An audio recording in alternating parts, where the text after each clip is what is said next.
The year is 150 million BC. Dinosaurs roam the Earth, and Cyberpunk is first announced as a launch title for the Atari 2600. Millions of years elapse as the game is delayed time and time again, until finally, December 10th, 2020, Cyberpunk is released.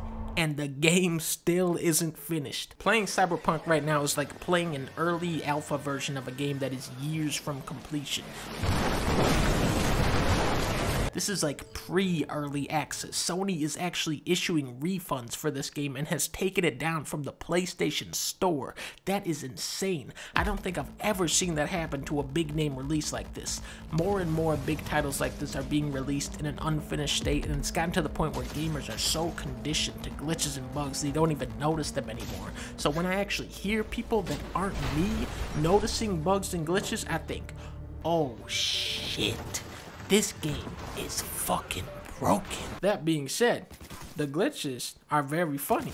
I think a lot of my enjoyment from Cyberpunk actually stemmed from the bugs. I never knew what crazy bullshit would happen next. Everybody just has guns out of nowhere, no matter what they're doing. This dude is stretching with a gun. This dude is lifting dumbbells with the hand he is currently holding a gun with. The hair physics, body animation combined with super detailed environments and lighting. Guns have unique animations. Cars have glossy exteriors and modeled interiors. When Cyberpunk is at its best, it can look very impressive. Unfortunately, Cyberpunk is rarely at its best. You can have all the fancy effects in the world, but the second characters start doing this, the illusion is ruined. Even during cutscenes, you aren't safe from bugs. Look at this lady in the background. What is she sitting on?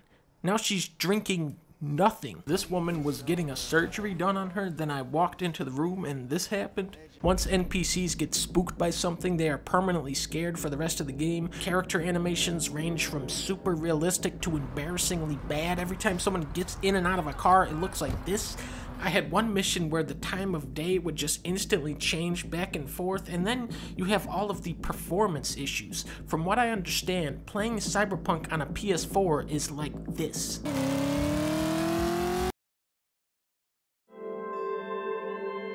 Most people getting this game are playing it on a PS4 or Xbox One, so this is unacceptable. I played this on PC and the frame rate was all over the place. I don't have the latest graphics card or processor, but my computer can usually run just about anything I throw at it at 60 FPS. Cyberpunk would usually sit around 30 to 40 FPS, but when it dipped, those numbers went down big time. If you can get Mario Odyssey running at 60 FPS on a Nintendo Switch, and God of War, Red Dead 2, Last of Us 2 running at a stable frame rate on a base PS4, then there really is no excuse.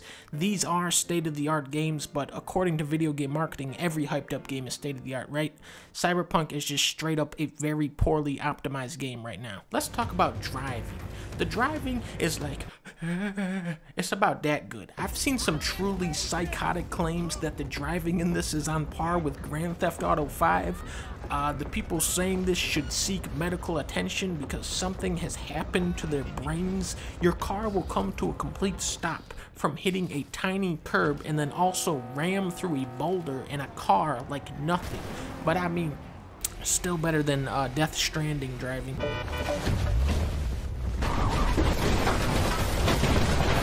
Cyberpunk is set in a truly dystopic vision of the future where OnlyFans became a larger company than Amazon. Night City is full of stunning architecture, neon lights, vending machines, obnoxious ads, and a disproportionate amount of strip clubs and sex shops. It would have been cool to see what a futuristic zoo looks like, or a stadium, or a museum, or you know, anything other than a store called PP. Then there's the combat.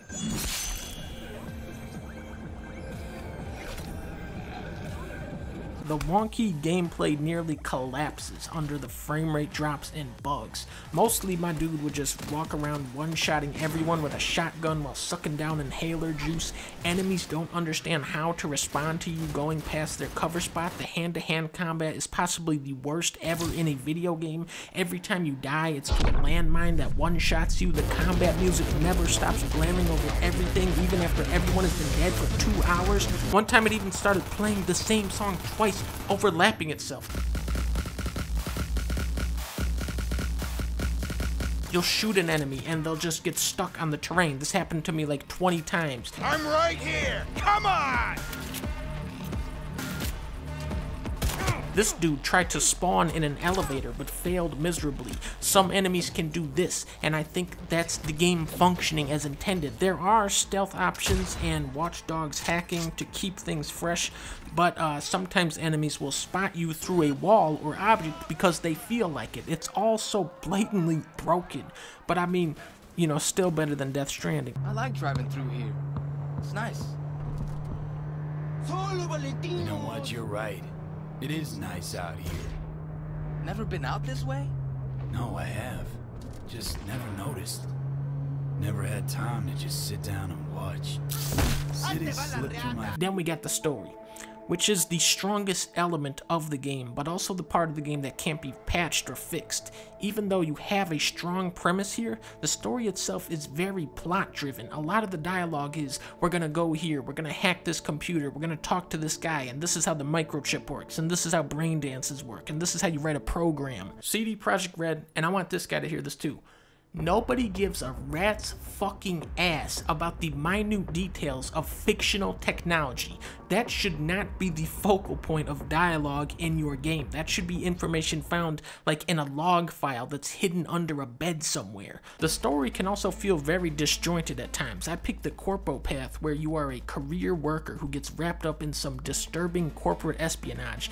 Then some dude snatches your microchip, so you have to quit your job immediately despite being so involved in this insidious plot, and then you instantly become a low-level gangster in a montage, and then one of your first missions as the low-level gangster is to steal a super secret microchip from the most powerful man in the world. On top of that, a dozen different characters are constantly calling you and giving you side missions at the same time you are currently pursuing a side mission from 10 phone calls ago that you forgot the entire premise of now.